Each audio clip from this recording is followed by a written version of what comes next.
আচ্ছা আপা, তোর কি ধারণা এই যে দুলাভাই তোকে ডিভোর্স দিতে চাচ্ছে, এর পেছনে কি অন্য কোনো ছলনাময় নারীর হাত আছে?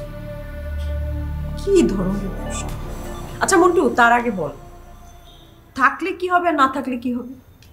না, মনে করো সত্যি সত্যি যদি কোনো ছলনাময়ের হাত থেকে থাকে, তাহলে ওই ছলনাময় নারীকে আমি এমন শিক্ষা দেব, আমি এমন একটা কিছু করব যে দুলাভাইয়ের জীবন থেকে বাপ বাপ করে পালাতে বাধ্য হবে।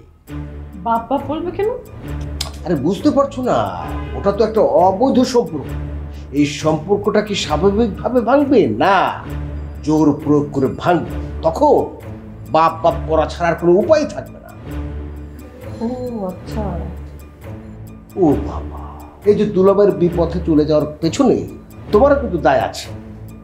আমার আবার কিসের দায়? এই যে দুলাভাই মাঝে মধ্যে রাত করে বাসায় ফিরছি, কখনো তার কাছে কোনো কৈফিয়ত চেয়েছো? কিসের কৈফিয়ত? বুঝতে পারছো না কিসের কৈফিয়ত? এখন কটা বাজে? এত রাত পর্যন্ত পৃথিবীর কোন অফিস খোলা থাকে? অবশ্যই থাকে না। তাহলে দুলাভাই কোথায়, কি করছে? সে তো বাসায় ফেরেনি। নিশ্চয়ই কোনো ছলনাময়ী নারীর সাথে সে টাইম কিল করছে। মন্টু, তুই খুব ভালো করেই জানিস আমাদের অফিসের কোনো টাইম টেবিল নাই। কখন ওপেন হবে কখন ক্লোজ হবে এটার কিন্তু ঠিক ঠিকানা নাই। আর তোর দুলাভাই রাত করে বাড়ি ফিরছে, তার মানে এই না কোনো ছলনাময়ী নারীর সাথে সে টাইম কিল করছে।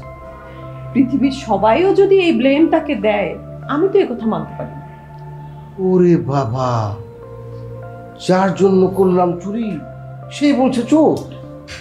এভাবে ভাবছিস কেন ব্যাপারটা? এই যে আপা, আমি কিন্তু কথাগুলো বললাম তোমার ভালোর জন্য, আর তুমি দুলাভাইয়ের পক্ষে স্থাপে গেছো। এখানে সাফাই গাওয়ার তো কিচ্ছু নাই, যেটা ঠিক আমি সেটাই বললাম। তোমরা নারীরা না, নিজেদের কপাল পোড়ার জন্য নিজেরাই দায়ী। এরকম পরিস্থিতিতেও তোমরা বদ স্বামীগুলোর পক্ষ নিয়ে কথা বলো, এই জন্য কিন্তু কপাল পোড়ে। আচ্ছা, আমি বুঝলাম তুই যা যা বলেছিস সব ঠিক। তাহলে এখন তোর দুলাভাই বাইরে থেকে বাড়ি আসলে আমার কি করণীয় বলতো? না না বাবা, আমি আর এর মধ্যে কোনো কথা বলবো না, কারণ আমি বুঝে গেছি পরিশেষে ওই আম দুধ মিলে যাবে, আটে যাবে ভাগাড়ে। অতএব কথা বলেও চাই, না বলেও চাই, তোমরা তোমাদের মতো।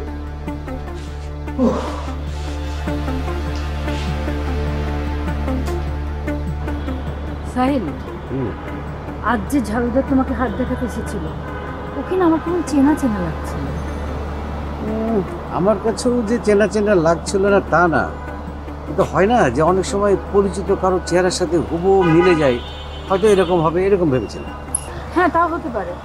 লোকটা কেমন বোকা বোকা না? আরে ঝাড়ুদার তো, ও আর কত বুদ্ধিমান। আজ সাহেবের খবর কি? ও জেরি, তোমাকে তো আহাদের কথাটা বলাই হয়নি। আজকে তো সে একটা বড় একটা কাজ করে ফেলছে। কি? আরে সে ডেলিভারি ম্যান সেজে আনিকার বাড়িতে গিয়ে একটা বোরকা দিয়ে আসছে। তার মানে আনিকা এখন বোরকা পরেই বের হবে? আমার ধারণা সেটাই। তাহলে তো আজ সাহেবের জন্য ঝামেলা হয়ে যাবে। এত মানুষের মধ্যে আনিকাকে চিনবে কি করে? আরে পাগল, বাসা থেকে যখন বের হবে সেই সময় ফলো করলেই তো হলো, তাই না? আমার মনে হয় এবার আহাদ এই কাজটাতে সাকসেসফুল হবে।